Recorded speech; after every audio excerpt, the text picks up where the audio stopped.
Hello friends and welcome to the exams made simple, and we are back again with the Hindu complete newspaper analysis for 9th of March 2022। 9 मार्च 2022 का the Hindu newspaper analysis देखेंगे। शुरू करने से पहले आपसे request रहेगी कि please do like the video and do share it among your friends.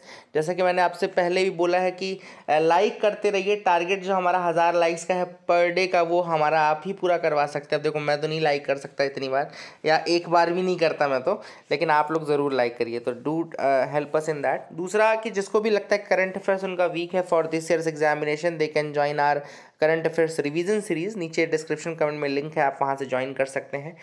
Videos और पीडीएफ दोनों आपको अवेलेबल रहेगी। आप दोनों ही अभी भी पुराने सारे वीडियोस आपको अवेलेबल रहेंगे, आप देख सकते हैं। स्टार्ट करते हैं आज के सबसे पहले क्वेश्चंस के साथ, जो कि आपको प्रीलिम्स में मदद करने वाले हैं। पहला सवाल है, which of the following are the components use to derive the personal income. आपको बताना है कि इनमें से कौन से कंपोनेंट्स हैं जिनका इस्तेमाल किया जाता है for deriving the personal income. पहला दिया है net interest payment made by households, दूसरा है कॉर्पोरेट टैक्स, तीसरा है transfer payment to the household from the government, and चौथा है नेशनल इनकम। तो आपको बताना है कि जो पर्सनल इनकम है उसको निकालने के लिए इनमें से कौन से कंपोनेंट्स का यूज़ होगा। अगर आपने एनसीईआरटी पढ़ी है क्लास 12 की मैक्रो इकोनॉमिक्स, तो आप बहुत ही ईजिली आंसर कर देंगे। उसमें एक फार्मूला ही लिखा हुआ है। आंसर आपको बताना है, ऑप्शंस हैं 1 2 3, 1 3 4, 2 3 4 या 1 2 3 4। Question number 2 is which of the following is the correct relation between factor price and market price. तो फैक्टर प्राइस और मार्केट प्राइस में क्या रिलेशन होता है। ये चार ऑप्शन आपके सामने स्क्रीन पे आपको दिख रहे होंगे, है ना। तो आप इनमें से बताइए कौन सा सही आंसर है। मैंने आपको ऐसे पढ़ाया हुआ है फैक्टर प्राइस और मार्केट प्राइस, तो बहुत अच्छे से कंसेप्ट मैंने आपको समझाया है ना। तो आप please do help do tell us the answer. Question number 3 है, consider the following statements regarding GDP. GDP के रिगार्डिंग स्टेटमेंट्स दिए हैं। पहला स्टेटमेंट कह रहा है, if the GDP of a country is rising the welfare will rise as a consequence. दूसरा statement है, many activities in an economy are not evaluated in monetary terms and hence they are not included in calculating GDP. आपको बताना है कौन से statement सही हैं, 1 only, 2 only, both या नन। तो ये 3 सवाल हैं, आप इनको अटेम्प्ट करिए, बताइए आपने कितने सही किए हैं। मैं आपको आंसर बताता हूँ, आप उससे मैच कर लीजिएगा। पहला सवाल मैंने पूछा कि पर्सनल इनकम के अंतर्गत कौन कौन से यूज़ होते हैं। तो देखो, पर्सनल इनकम का एक फार्मूला जो एनसीईआरटी में लिखा है, पीआई इक्वल्स टू होता है national income minus undistributed profit minus net interest payment made by household minus the corporate tax plus the transfer payment to the household from the government and firms. तो जब आप इसको पहले question से मिलाएंगे तो आपको ये सारे ही ऑप्शंस वहाँ पे मिल जाएंगे। तो आंसर होगा 1 2 3 4। क्वेश्चन नंबर 2 मैंने आपसे पूछा कि फैक्टर प्राइस और मार्केट प्राइस में क्या डिफरेंस, क्या रिलेशनशिप होता है। तो जो मार्केट प्राइस निकाली जाती है, आपको सिंपल सा मैंने आपको पहले भी फंडा बताया था कि जब देखो, जब कोई चीज़ प्रोड्यूस बस हुई तो उसमें तो केवल फैक्टर कॉस्ट लगा, है ना। जब कोई चीज़ केवल प्रोड्यूस हुई तो फैक्टर्स ऑफ प्रोडक्शन ने प्रोड्यूस किया, लैंड, लेबर, कैपिटल, तो फैक्टर प्राइस रहा। लेकिन जब वो चीज़ मार्केट में उतरेगी तब उसकी जब प्राइस होगी तो उसमें प्लस हो जाएगा क्या, टैक्सेस प्लस हो जाएगा, और माइनस क्या हो जाएगा, सब्सिडीज माइनस हो जाएंगी, है ना।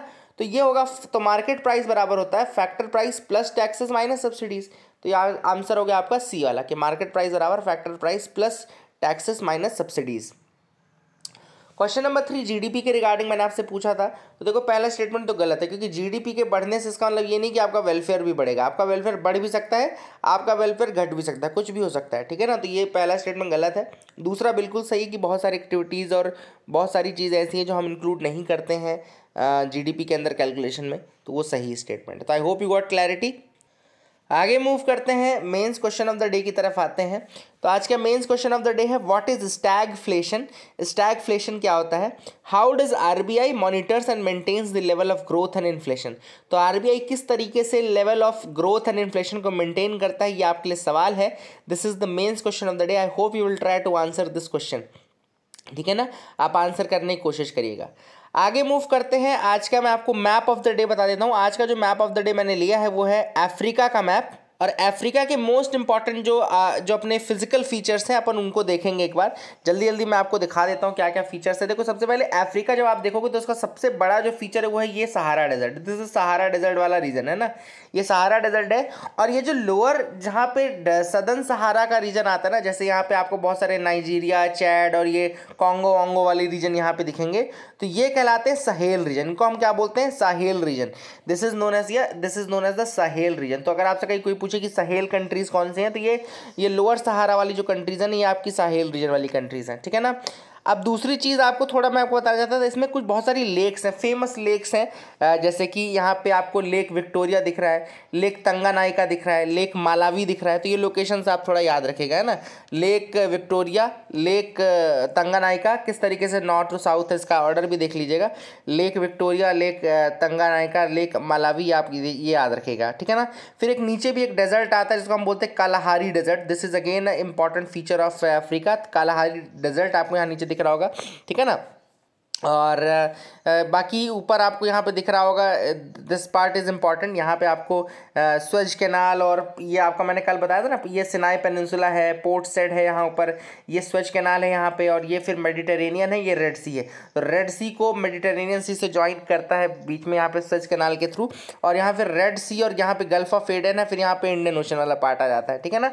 और यहाँ पे ये आपका वो बाबेल मंडेब है, मैंने आपको कल बताया था बाबेल मंडेब यहीं पर है। तो ये भी एक इंपॉर्टेंट लोकेशन है जो कि आपको पता होना चाहिए। कुछ इंपॉर्टेंट रिवर्स हैं, जैसे कि यहाँ पे नाइल रिवर है। नाइल रिवर दो नदियों के मेल से बनता है। यहाँ पे आपको दो रिवर दिख रही है, एक होती है ब्लू नाइल होती है, और दूसरी कौन सी होती है आप बताइएगा, दूसरी नाइल कौन सी होती है, ठीक है ना। तो that is the thing. And इसके अलावा यहाँ पर आपका सेनेगल रिवर है, एक नाइजर रिवर है। तो ये भी याद रखिएगा कि यहाँ पे सेनेगल रिवर और नाइजर रिवर है। फिर यहाँ पे कॉन्गो रिवर भी है, कांगो रिवर भी है। नाइल रिवर आपको देख लिया, दो नदियों से, एक ब्लू नाइल है, दूसरी कौन सी अगर आप बता सके तो बहुत अच्छा होगा। फिर एक यहाँ पे इंपॉर्टेंट, यहाँ पे माउंट किलीमंजारो है, there is a famous Mount Kilimanjaro. यहाँ पे आपको दिख रहा होगा माउंट किलीमंजारो भी है यहाँ पे, है ना। तो that is a thing which is important. इस तरीके की चीज़ें आप बिल्कुल याद रखा करिए, है ना। Mount Kilimanjaro is very famous, है ना। तो that is a thing which is important, आप इसको याद रखिएगा। एंड इसके अलावा ये मेडागास्कर वाला पार्ट है जो अलग हो चुका है, यहाँ पे मेडागास्कर वाला पार्ट है। दिस इज़ द मेडागास्कर वाला पोर्शन। कालाहारी मैंने आपको दिखा दिया, स्वेज कैनाल दिखा दिया, साहेल सहारा दिखा दिया। ऊपर यहाँ पे हाँ स्ट्रेट ऑफ गिब्राल्टर आप लोग देख लीजिए, ये वाला जो पार्ट है ना, जो यहाँ पे यूरोप ऊपर यूरोप का निकल जाता है, और ये जो बीच में पार्ट आता है ये आपका उसका पार्ट आता है, स्ट्रेट ऑफ गिब्राल्टर आता है, ठीक है ना। तो that is the thing which is important. I hope you got clarity regarding that. ये आपको समझ में आ गया होगा ये मैप, है ना। तो मूव करते हैं न्यूज़ एनालिसिस पार्ट में आते हैं। पहली जो न्यूज़ है वो आज हम देखेंगे, that is the Theyyam. What is Theyyam? THEYYAM। Theyyam क्या होता है? So recently Kerala tourism department ने लाइव स्ट्रीमिंग शुरू की है थेयाम परफॉर्मेंस की। तो थेयाम क्या होता है? थेयाम एक पॉपुलर रिचुअल फॉर्म है डांस वर्शिप का ऑफ केरला एंड कर्नाटका। ये याद रखिएगा, Theyyam is a popular ritual form of dance worship in Kerala and Karnataka. और ये बहुत पुराना ट्रेडिशन है, रिचुअल कस्टम्स का पार्ट है। And the people consider Theyyam itself as a channel to god. तो चैनल टू गॉड मानते हैं लोग वहाँ के थेयाम को जब परफॉर्म करते हैं तो। And they seek blessings from Theyyam and all, है ना। लगभग 456 अलग अलग टाइप्स के थेयाम है जो कि परफॉर्म किए जाते हैं। जैसा कि मैंने आपको बताया कि ये मेजरली केरला का पार्ट है, मेजरली ये केरला का पार्ट है ना। That is very important thing आपको याद रखना है। एंड मेजरली केरला का पार्ट है, कुछ रीजन्स में कर्नाटका में भी हो सकता है, ठीक है ना। तो याद रखिएगा, परफॉर्मेंस में द डांस और invocation is generally performed in front of the village shrine. तो विलेज श्राइन के सामने इसको परफॉर्म किया जाता है। That is the thing which is important, ठीक है ना। एंड थेयाम बेसिकली परफॉर्म होता है मेल्स के द्वारा, एक एक्सेप्ट देवकूथू थेयाम। देवकूथू थेयाम एक टाइप ऑफ थेयाम है जो कि मेल्स के द्वारा परफॉर्म नहीं होता है ना। जो कि ये देवकूथू थेयाम एकमात्र ऐसा थेयाम है जो कि वुमेन परफॉर्म करती हैं, ठीक है ना। थेयाम अदरवाइज मेल्स द्वारा ही परफॉर्म होता है। और थेकुम्बाड कूलम टेम्पल केरला का है जहाँ पे ये देवकूथू थेयाम परफॉर्म होता है। दूसरा मैं आपको कुछ टर्म्स की मीनिंग और उसके समझाना चाहता था। जैसे एक टर्म होता है डिप्रेशन, आपने टर्म सुना होगा डिप्रेशन। जो टर्म है उसका मतलब क्या होता है? Sustained long term downturn in economic. जैसे क्या होता है, कभी अपन ने डिफ्लेशन का टर्म सुना है। डिफ्लेशन मतलब जब प्राइस बहुत ज़्यादा कम होने लगे, है ना। फिर डिफ्लेशन का मतलब समझ गया कि प्राइस बहुत ज़्यादा डाउन होने लगे, मतलब बहुत ज़्यादा फॉल। इन्फ्लेशन मतलब प्राइस बहुत ज़्यादा बढ़ने लगे, डिफ्लेशन मतलब प्राइस बहुत ज़्यादा घटने लगे। डिप्रेशन का मतलब क्या होता है, जब लॉन्ग टर्म रिसेशन हो, रिसेशन जब बहुत लंबा खिंच जाता है तो वो डिप्रेशन कहलाता है। डिप्रेशन मतलब कि जब इकोनॉमिक डिप्रेशन या इकोनॉमिक डिप्रेशन बहुत ज़्यादा लंबा खिंच जाता है, ठीक है ना। डिसइन्फ्लेशन क्या होता है, fall in the rate of inflation और the slower rate of inflation, ठीक है ना। Fall in the rate of inflation, inflation का जब रेट वो हो, है ना, मतलब कि इन्फ्लेशन का रेट 8% से जब 6% आ जाएगा तो हम उसको डिसइन्फ्लेशन बोलेंगे, ठीक है ना।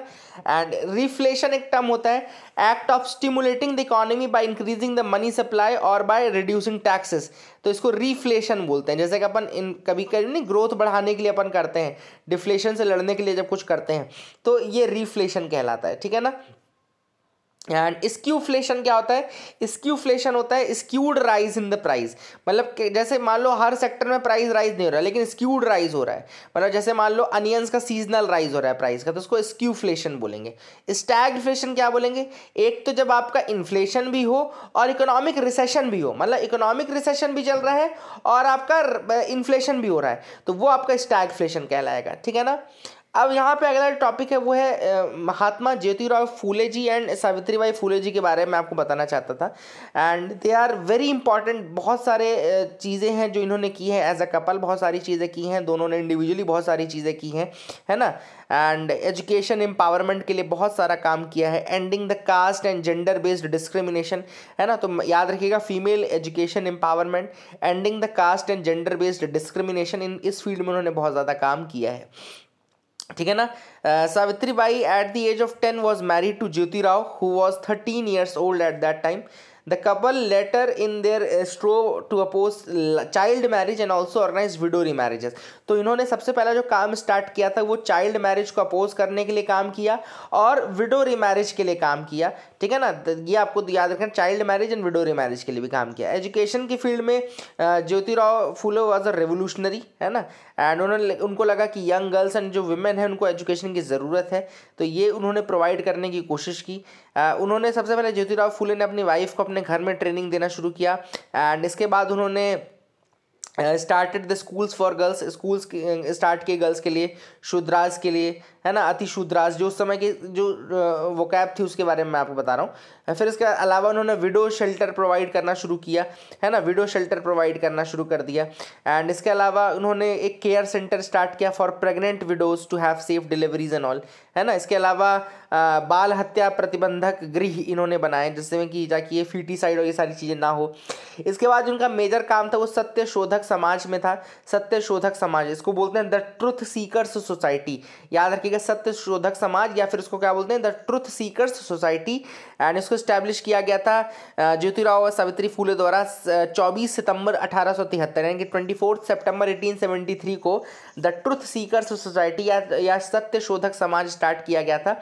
एंड द समाज advocated for social changes went against the prevalent tradition, जो प्रिवेलेंट उस समय सोशल जो प्रॉब्लम्स थी उनके अगेंस्ट ये गया समाज। And it advocated social changes, है ना, बहुत सारी चीज़ें इन्होंने, और क्या फीमेल एजुकेशन को पॉपुलराइज करना, इंस्टीट्यूशनल स्ट्रक्चर्स बनाना, स्कूल्स बनाना, है ना, फिर उनके साथ काम करना, बहुत सारी चीज़ें उन्होंने की। आगे मूव करते हैं, Ukraine drops the pitch for NATO. अब यूक्रेन ने कहा कि भैया हमको नहीं बनना है नेटो का मेंबर, अब ये वॉर खत्म करो किसी तरीके से। नेटो के बारे में आपको पता होगा कि नॉर्थ अटलांटिक ट्रीटी ऑर्गेनाइजेशन इसको बोलते हैं और it is a military establishment है नेटो। और ये जब आया था तो एक ट्रीटी आई थी, वॉशिंगटन ट्रीटी कहलाता है, तो इसको वॉशिंगटन ट्रीटी के थ्रू आया था ये, और ये अप्रैल 1949 यानी कि अप्रैल 1949 में आया था। और ये आपको याद रखना है कि यूक्रेन और रशिया दोनों इसके मेंबर नहीं है, इंडिया इसका मेंबर नहीं है, ऑब्वियस सी बात है ना, पाकिस्तान इसका मेंबर नहीं है इन सब कंट्रीज़ मेंबर नहीं है, चाइना तो ऑब्वियस बात है नहीं होगा। तो कुछ कुछ याद रखना क्योंकि पूछ सकता है वहाँ पे। अल्बानिया मेंबर है, अल्बानिया मेंबर है इसका, है ना। अब जैसे इसके अंदर ट्रीटी के अंदर एक आर्टिकल 5 है जो कि ये कहता है कि अगर ये की मिलिट्री अलायंस है और अगर किसी एक भी कंट्री पे अटैक होता है नेटो के मेंबर में तो वो अगेंस्ट इंटायर नेटो, वो सारे नेटो के अगेंस्ट अटैक माना जाएगा। तो ये आर्टिकल था जिस कारण से रशिया भी नहीं चाहता था कि यूक्रेन उसका मेंबर बने, क्योंकि ऑब्वियसली बात है क्रीमिया पे उसने अटैक किया था, इसके पहले जॉर्जिया पे उसने अटैक किया और दोनों ही मेंबर बनना चाहते थे नेटो के। हो गया, तो ये सारी चीज़ें थी जो कि important. I hope you got clarity.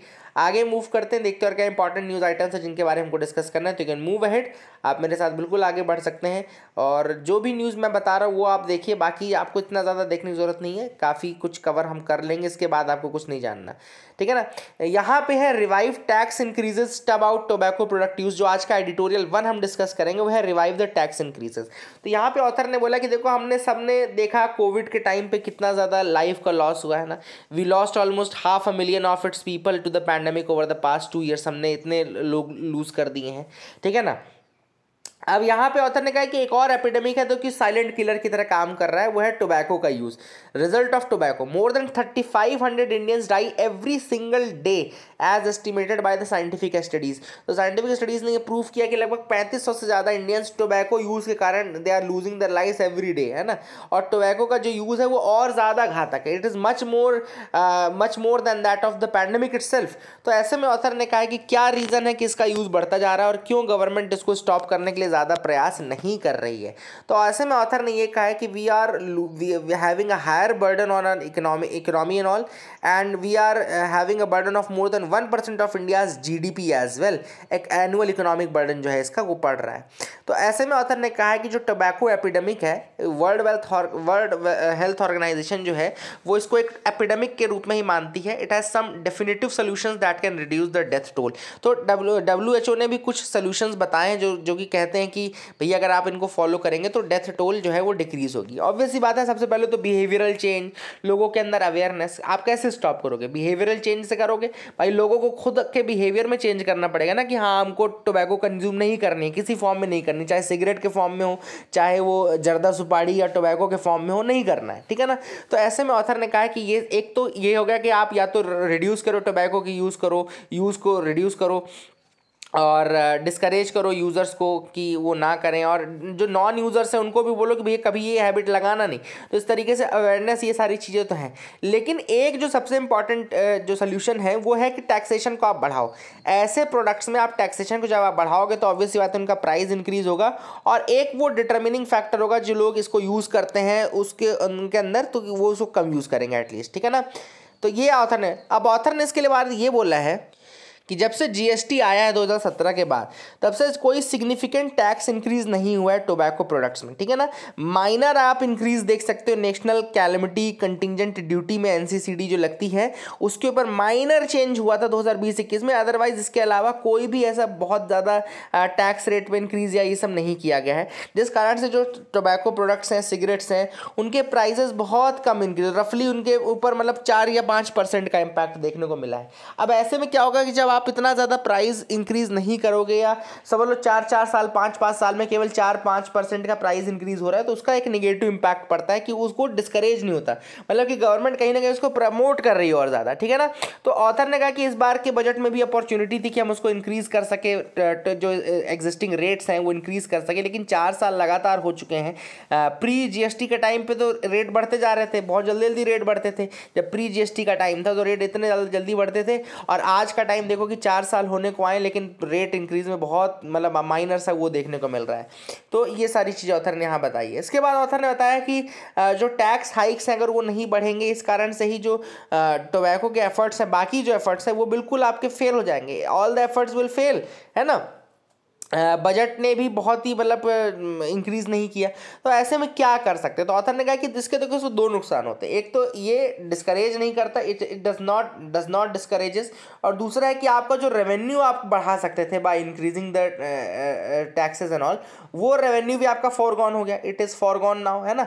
तो आपने 2 चीज़ें लूज़ की ना, एक तो रेवेन्यू लूज़ किया, दूसरा लोगों के अंदर वो, तो अब आप क्या कर सकते हो। तो ऐसे में ऑथर ने बोला कि भैया आपके पास अभी भी अपॉर्चुनिटी है, जीएसटी काउंसिल की मीटिंग मीटिंग होगी, जीएसटी काउंसिल की मीटिंग में आप इसको प्रपोज करो, है ना, जीएसटी काउंसिल की मीटिंग में आप इसको टैक्स को इंक्रीज करने का प्रपोजल दो। तो ऑथर ने कहा कि जब ये सारी चीज़ें होंगी तो ऑब्वियस सी बात है बाकी जो एफर्ट्स हैं उनके साथ अगर आप टैक्सेस को भी इंक्रीज कर दो तो ज़रूर ये चीज़ होगा। ऐसे में ऑथर ने एग्जाम्पल दिया बीड़ी का। बीड़ी बहुत ज़्यादा हार्मफुल प्रोडक्ट है, लेकिन बीड़ी में कोई भी सेस नहीं लगता अलग से, there is no cess levied on that under GST, जबकि टोबैको प्रोडक्ट्स बाकी के ऊपर सेस लगता है, बीड़ी के ऊपर नहीं लगता, जबकि बीड़ी अपने आप में बहुत खतरनाक है। तो ऑथर ने कहा कि इस तरीके से तो फाइट अगेंस्ट टोबैको नहीं हो पाएगा। हाँ, आपको क्लियर कट एक रखना पड़ेगा मोटिव और उसके बाद आपको काम करना पड़ेगा। दूसरा जो है वो है ऑथर ने ग्लोबल स्टैगफ्लेशन एट रिस्क। अब मैंने आपको बताया था देखो स्टैगफ्लेशन जो है वो दो शब्दों से बना हुआ है। Stagflation is made up of two words, एक होता है स्टैगनेंट, स्टैगनेंट है, दूसरा है इन्फ्लेशन, स्टैगनेंट प्लस इन्फ्लेशन। आप सबको पता है कि कोविड के बाद ऑलरेडी जो इकोनॉमी थी वो स्टैगनेंट फेज में थी, प्रोडक्शन ज़्यादा हो नहीं रहा था, है ना, ग्लोबल डिमांड इतनी ज़्यादा थी नहीं, है ना, तो ये सारी चीज़ें थी, धीरे धीरे वो चीज़ बढ़ रही थी। लेकिन अब जब से वॉर हो गया अचानक से, वॉर का कारण वॉर के कारण हुआ क्या, ऑयल प्राइजेज में बढ़ोतरी हो गई। क्यों? क्योंकि रशिया का ऑयल गैस लेना मना कर दिया बाकी कंट्रीज़ ने। अब जब रशिया का ऑयल गैस नहीं लेंगे तो ऑब्वियस बात है there will be a supply crunch आएगा। वैसे भी रशिया आपको पता है कि ओपेक प्लस कंट्रीज का मेंबर भी है ना, तो सप्लाई क्रंच जब आएगा, जब सप्लाई घटेगी तो ऑब्वियस बात है उसका क्या होता है, प्राइस इंक्रीज हो जाता है। प्राइस इंक्रीज होगा तो इन्फ्लेशन बढ़ेगा। अब इन्फ्लेशन तो बढ़ रहा है लेकिन प्रोडक्शन के कारण नहीं बढ़ रहा है, ये इन्फ्लेशन जो बढ़ रहा है ये प्रोडक्शन के कारण है। देखो एक होता है कि बहुत सारा लोग कंज्यूम कर रहे हैं और बहुत सारा प्रोडक्शन हो रहा है तो इन्फ्लेशन हो रहा है, वो अलग चीज़ थी, वो ग्रोथ के साथ इन्फ्लेशन होता तो अलग चीज़ थी। लेकिन ये इन्फ्लेशन जो है ये बिना ग्रोथ का है, मतलब स्टैगनेंट है इकोनॉमी प्लस इन्फ्लेशन और हो गया। तो अब जो है ये ग्लोबल स्टैगफ्लेशन जो है उसका रिस्क है। तो ऐसे में इंडिया के लिए बोला गया कि भैया फ्यूल टैक्सेस और जो फ्यूल के ऊपर जो ड्यूटी लगती है वो आपको घटानी पड़ेगी ताकि इंडिया में जो इन्फ्लेशन है वो ना हो पाए। अगर वो बढ़ेगा इंडिया में तो ऑब्वियस बात है अलग से स्टैगनेंसी चल रही है और आप देखेंगे कि फिर इन्फ्लेशन बढ़ जाएगा। मेटल्स के आप दाम देखिए, आप लोहे का दाम देखिए, ऑलरेडी कंस्ट्रक्शन वर्क रुका हुआ था, हॉल्ट पे था, ऐसे में मेटल्स का रेट और बढ़ेगा तो कंस्ट्रक्शन रियल एस्टेट सेक्टर का भी काफ़ी नुकसान देखने को मिल रहा है ना। तो कुल मिलाकर के इकोनॉमी बूम पे नहीं है लेकिन प्राइसेस बहुत ज़्यादा राइज करते जा रहे हैं। तो ऑथर ने वही कहा कि जो टैक्सेस हैं इस तरीके के जो फ्यूल टैक्सेस हैं एटलीस्ट उनको आपको कम करना पड़ेगा ताकि जो ये इन्फ्लेशन का रिस्क है वो लोअर हो जाए। ऑब्वियसली बात है ऑयल के दामों के ऊपर सब कुछ डिपेंड करता है क्योंकि पूरा ट्रांसपोर्ट का कॉस्ट उसके ऊपर डिपेंड करता है। ट्रांसपोर्टेशन कॉस्ट कम हो जाएगी तो ऑब्वियसली बात है आपका ओवरऑल इन्फ्लेशन भी कम हो जाएगा। तो ये सारी चीज़ें थी जो कि यहाँ पे ऑथर ने बताया। आई होप यू गॉट क्लैरिटी। आगे मूव करते हैं, देखते हैं क्या इंपॉर्टेंट न्यूज आइटम्स है जिनके बारे में डिस्कस करना है। Bangladesh, India, Nepal to move ahead on the MVA pact. अब यहाँ पे आपको पता है MVA पैक्ट के बारे में। देखो MVA पैक्ट चार कंट्रीज़ के बीच में था। पहले तो 4 कंट्रीज़ कौन कौन सी थी? ये कंट्रीज़ थी आपकी बांग्लादेश, भूटान, इंडिया और नेपाल, ठीक है ना, बांग्लादेश, भूटान, इंडिया और नेपाल। अब MVA पैक्ट जब आया था ये मोटर व्हीकल आपका मोटर व्हीकल्स एग्रीमेंट है ना, मोटर व्हीकल्स एग्रीमेंट। तो ये जो किया गया था इसके अंतर्गत जो एक दूसरे के देश में गाड़ियां हैं वो जा सकती थी, है ना, ये सारी चीज़ें हमने बताई थी पहले किया था BBIN नेशंस के बीच में, ठीक है ना, मोटर व्हीकल एग्रीमेंट। तो अब ये 2015 में कर लिया गया था। ये आपको पहले बता दूं ये 4 जो कंट्रीज़ है BBIN यानी कि बांग्लादेश, भूटान, इंडिया, नेपाल, इनके कंट्रीज़ के बीच में 4 कंट्रीज़ के बीच में ये किया गया था। मोटर व्हीकल एग्रीमेंट जो था ये ट्रांसपोर्ट पर्पस से किया गया था 15 जून 2015 को, 15 जून 2015 को। इस एग्रीमेंट के अकॉर्डिंग क्या था मैं आपको लिख के एकदम बता देता हूँ, वो याद रखिएगा। As per this agreement member countries would allow the vehicles register in other countries to enter their territory under certain terms and condition. एक कंट्री की गाड़ियाँ, मतलब जो ये 4 कंट्रीज एक्ट में है उस कंट्री की गाड़ियाँ यानी कि vehicles registered in these countries they can freely move into the other countries with some terms and condition, ठीक है ना। एंड ये चीज़ हुई थी इसके अंतर्गत। अब लेकिन भूटान बैक आउट कर गया। उसने कहा कि भाई देखो हम नहीं कर पाएंगे क्योंकि हमारे यहाँ हमको कार्बन न्यूट्रल होना है और ये चीज़ें हैं, लेकिन आपकी अगर गाड़ियाँ आएंगी तो फिर हमारे यहाँ पोल्यूशन ज़्यादा हो जाएगा। तो ऐसे में बांग्लादेश, इंडिया और नेपाल जो है वो कह रहे हैं कि भाई हमको मूव अहेड करना चाहिए। भूटान आ रहा है कि नहीं आ रहा हमको उससे मतलब नहीं है, अब हम तो आगे बढ़े, है ना। 2015 से बात चल रही है, इतनी पहले से जून 2015 से बात चल रही है, ऐसे में आप नहीं कर रहे हो। तो ये आपको नाउ द 3 कंट्रीज अब कह रही हैं कि अब इनको we should move ahead now, है ना। तो ये आपको बताना जरूरी था। I hope you got clarity. आगे मूव करते हैं, देखते हैं और क्या इंपॉर्टेंट न्यूज़ आइटम्स हैं। अगला आर्टिकल है इंडियाज डायमंड इंडस्ट्री में लूज शीन ऑन कन्फ्लिक्ट। अब ऑब्वियस सी बात है, डायमंड इंडस्ट्री इंडिया की लूज कर सकती है शीन फ्यूचर में। क्यों? क्योंकि रशिया की जो सबसे बड़ी माइन है एल्रोसा माइन, ये इसका नाम याद रखिएगा, एल्रोसा माइन। अगर आपसे कोई पूछे कि एल्रोसा माइन न्यूज़ में था, क्यों था, तो यहाँ पे याद रखिएगा it's a diamond mine which is located in Russia. तो ये ऑब्वियस बात है, ये सोर्स नहीं कर पाएगा। और इंडिया, वैसे याद रखिएगा, इंडिया बहुत वर्ल्ड के लिए पूरा कटिंग एंड पॉलिशिंग की इंडस्ट्री है ना। रशिया और तो है ही, India imports cuts and polishes 80 to 90% of world's rough diamond. तो वर्ल्ड के रफ डायमंड्स में इंडिया जो है it imports cuts and polishes nearly 80 to 90% of the world's rough diamonds. तो ये भी आपको एक फैक्ट पता होना चाहिए, that is the thing which is important. I hope you got clarity regarding that. आगे मूव करते हैं, देखते हैं क्या इंपॉर्टेंट न्यूज आइटम्स है जिनके बारे में डिस्कस करना है। आगे मूव करते हैं। आज जो आर्टिकल है वो है the office of the governor. अब यहाँ पे क्या बात चल रही है? यहाँ पे बात चल रही है जो ओरिजिनल ड्राफ्ट था कॉन्स्टिट्यूशन का, उसका आर्टिकल 131 था, आर्टिकल उसका 131 था जो कि अपॉइंटमेंट ऑफ द गवर्नर से रिलेटेड था, ठीक है ना। लेकिन बाद में ये चीज़ आर्टिकल 155 में आई, जिसमें कि कॉन्स्टिट्यूएंट असेंबली ने चूज किया third alternative for the appointment of the governor by the president, ठीक है ना। तो आर्टिकल 155 में फिर ये डिसाइड किया गया कि नहीं, कॉन्स्टिट्यूएंट असेंबली जो है उसने ये डिसाइड किया कि ठीक है, थर्ड अल्टरनेटिव रहेगा अपॉइंटमेंट। पहले तो था कि डायरेक्ट इलेक्शन होगा, इनडायरेक्ट इलेक्शन होगा, ये सारी चीज़ें चल रही थी, लेकिन थर्ड अल्टरनेटिव ये डिसाइड किया गया कि भैया इसको प्रेसिडेंट जो है गवर्नर को अपॉइंट करेगा ताकि कन्फ्रंटेशन ना हो विद द इलेक्टेड एग्जीक्यूटिव। तो भाई बाकी लोग जो इलेक्टेड होकर आएंगे उनसे कोई कन्फ्रंटेशन ना हो, इसलिए governor will be appointed by the president, ठीक है, ये बात की गई। अब वैसे ही आर्टिकल 131 था जो बाद में 155 बन गया। फाइनली द प्रोसेस ये हुई कि गवर्नर जो है नॉमिनेट होगा by the president on the advice of council of ministers, ये अडॉप्ट किया गया and it became article 155 of the enacted constitution. तो ये आपको याद रखना है, पहली चीज़ आर्टिकल 155 याद रखना है, ठीक है ना। अब ऑथर ने यहाँ पे क्या दो तीन चीज़ें बोली हैं। बेसिकली ये कोशिश की जाती है कि जो गवर्नर है उसका सेंटर के साथ एक, ठीक है, सेंटर और स्टेट गवर्नमेंट के बीच में एक लिंक बनाने का काम रहे, ठीक है ना। जो मेन कॉन्स्टिट्यूएंट असेंबली का एम था वो भी यही था कि ये एक लिंक की तरह काम करेगा, दोनों के बीच के डिस्प्यूट्स को रिजॉल्व करेगा।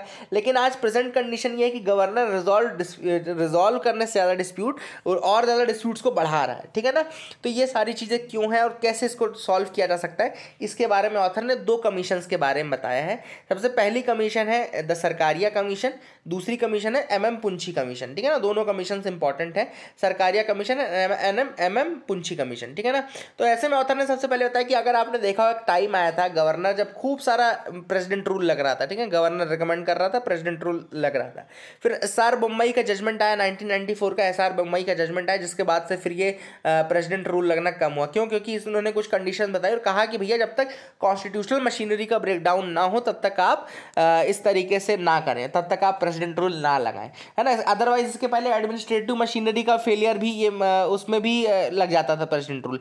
बट ये 1994 के बाद ये डिसाइड हुआ कि भैया जब तक आपका कॉन्स्टिट्यूशनल मशीनरी नहीं ब्रेक डाउन करती तब तक आप ना लगाएं। फिर सरकारिया कमीशन आया, है ना। सरकारिया कमीशन वैसे कब बनाया गया था? सेंटर स्टेट रिलेशनशिप पे बनाया गया था और 1988 में उसने अपनी पूरी रिपोर्ट दी थी। कमीशन ने सबमिट की थी रिपोर्ट अपने 1988 में, 1983 में बनी थी, 1988 में कही थी। और यहाँ पे उन्होंने कोऑपरेटिव फेडरलिज्म को इंट्रोड्यूस किया था, कोऑपरेटिव फेडरलिज्म की भावना इंडियन पॉलिटिक्स में लाने की इन्होंने वो किया था। सरकारिया कमीशन ने कहा कि भाई राजभवन की डिग्निटी को अगर आपको दोबारा से if you want to restore the dignity of Raj Bhavan then you have to focus on the person, eminent persons। आपको ऐसे लोग लाने पड़ेंगे जो eminent persons हो, outside the politics हो, बहुत ज़्यादा politics में involved ना हो recent times में। इसके अलावा उन्होंने ये भी कहा था कि ऐसे व्यक्ति को लाओ जो उस स्टेट का ना हो, है ना। ये रूल भी आपने देखा होगा, कई बार कन्वेंशन फॉलो किया जाता है कि गवर्नर अमूमन उस स्टेट का नहीं रहता है जिस स्टेट का वो गवर्नर होता है, हो भी सकता है लेकिन नहीं रहता है अमूमन। तो ये सारी चीज़ सरकारिया कमीशन ने बताई थी। इसके अलावा सरकारिया कमीशन ने यह भी कहा था कि गवर्नर जो रहे, चांसलर ऑफ द स्टेट के बारे में उसने कहा था कि वो गवर्नर के ऊपर छोड़ देना चाहिए कि he want to act that as not और नॉट इसके बाद फिर फर्स्ट एडमिनिस्ट्रेटिव रिफॉर्म्स कमीशन आई, जिसने की और बात की सेंटर स्टेट रिलेशनशिप के बारे में। उसने ये कहा कि गवर्नर को फर्दर एलिजिबल नहीं करना चाहिए रीअपॉइंटमेंट के रूप में, तो वो और अच्छे से अपना काम कर पाएगा, इंडिपेंडेंटली काम कर पाएगा, किसी के फेवर में काम नहीं करेगा, है ना। जैसे पॉलिटिक्स वाली बात सरकारिया कमीशन ने बोली कि भाई आउट ऑफ द पॉलिटिक्स आदमी को लेकर के आओ। फर्स्ट एडमिनिस्ट्रेटिव रिफॉर्म्स कमीशन ने बोला कि गवर्नर को एलिजिबल मत रखो फॉर रीअपॉइंटमेंट। इससे क्या होगा कि वो थोड़ा फ्रीडम काम करेगा। इसके अलावा हर कमीशन ने एक चीज यूनानिमिटी के साथ बोली कि इनको एक फिक्स्ड टेन्योर प्रोवाइड करो, है ना, इनको एक फिक्स्ड टेन्योर प्रोवाइड करो, ताकि इनको ये डर ना रहे कि जब गवर्नमेंट बदलेगी तो गवर्नर बदल जाएंगे, है ना। क्योंकि पहले यही होता था कि जैसे गवर्नमेंट बदली गवर्नर बदल गए। पुंछी कमीशन 2007 में आई। 2007 में सेंट्रल स्टेट की कमीशन बनी पुंछी कमीशन, जिसको कि chief justice of India justice MM Punchhi ने हेड किया था, formal chief justice of India. And उन्होंने भी सेंट्रल स्टेट रिलेशंस को समझा। Most of the recommendation Sarkaria commission के रिकमेंडेशंस थे, है ना। लेकिन कुछ जगहों पे पुंछी कमीशन ने भी कहा, जैसे कि जो वाइस चांसलर वाला है उसमें उन्होंने सीधे सीधे कह दिया कि उसको ओवरबर्डन नहीं करना चाहिए और जो चांसलर वाली पोजीशन है उसको नहीं देनी चाहिए, ठीक है ना। कमीशन ने ये भी कहा कि जो गवर्नमेंट चेंज होती है तो उसके रिजीम चेंज के साथ गवर्नर चेंज कर दिया जाता है। तो इसके लिए उन्होंने एक केस था BP सिंघल केस, 2010 का BP सिंघल केस है, जिसमें ये डिक्लेयर किया गया था that change in power at the centre can not be the ground to recall governor. Power centre change हो रही है, इसलिए वो ग्राउंड नहीं हो सकता to recall the governor, and इसलिए अगर ऐसा कुछ होता है तो वो जुडिशियली रिव्यूएबल होगा। VP सिंघल का केस है, 2010 केस है ना। सरकारिया कमीशन ने रिकमेंड किया था गवर्नर का टेन्योर 5 ईयर्स का, है ना। एंड कहा था कि इसको स्पेरिंगली आप शॉर्ट कर सकते हो, मतलब कि 5 साल है तो चलो 4 साल 5 महीने में आप इसको कट शॉर्ट कर सकते हो।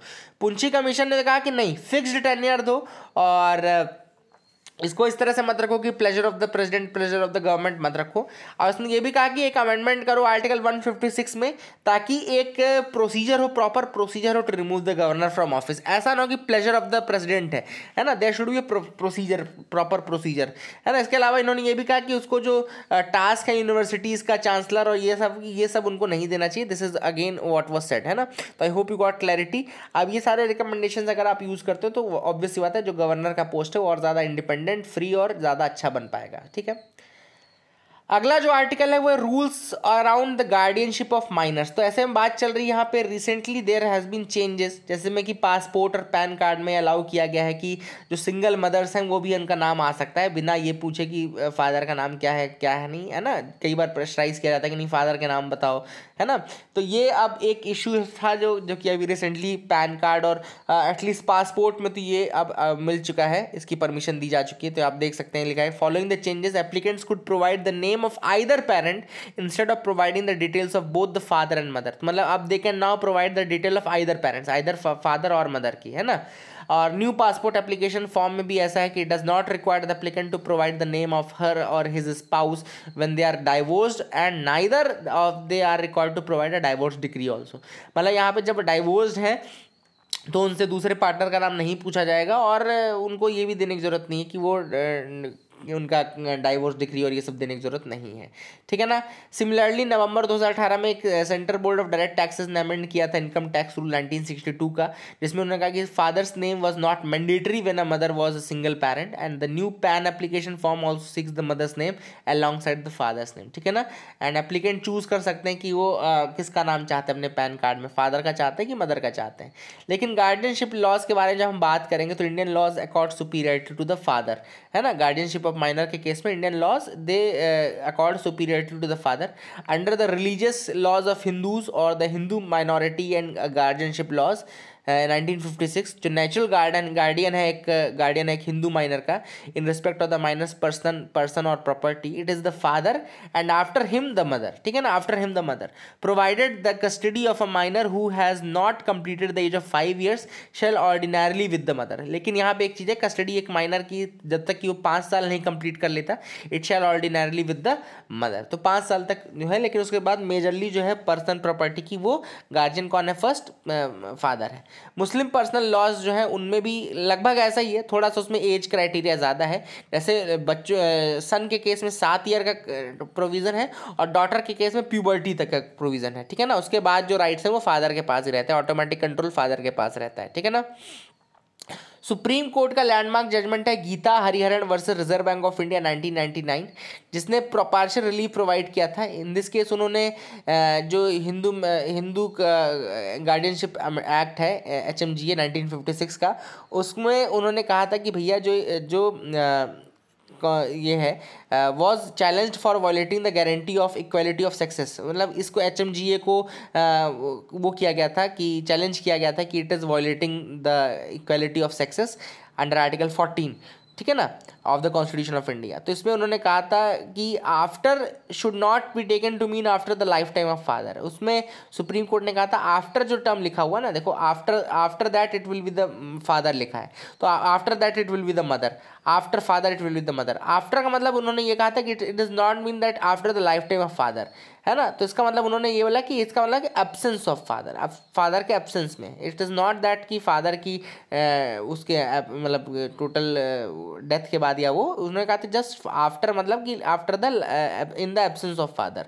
लेकिन फिर भी उन्होंने ये नहीं कहा कि बोथ आर इक्वल, उन्होंने यही कहा कि जब फादर का एब्सेंस रहेगा तभी मदर गार्डियन रहेगी, ठीक है ना। तो ऐसे में जो लॉ कमीशन ऑफ इंडिया है उसने भी रिसेंटली ये कहा है कि भैया आपको रिफॉर्म करना चाहिए guardianship and custody laws in India को, एंड जो एक फादर की सुपीरियरिटी है दूसरे के ऊपर, एक पेरेंट की सुपीरियरिटी, उसको रिमूव करना चाहिए एंड दोनों को नेचुरल गार्डियंस माइनर के रहने देना चाहिए। तो that is the thing which is important.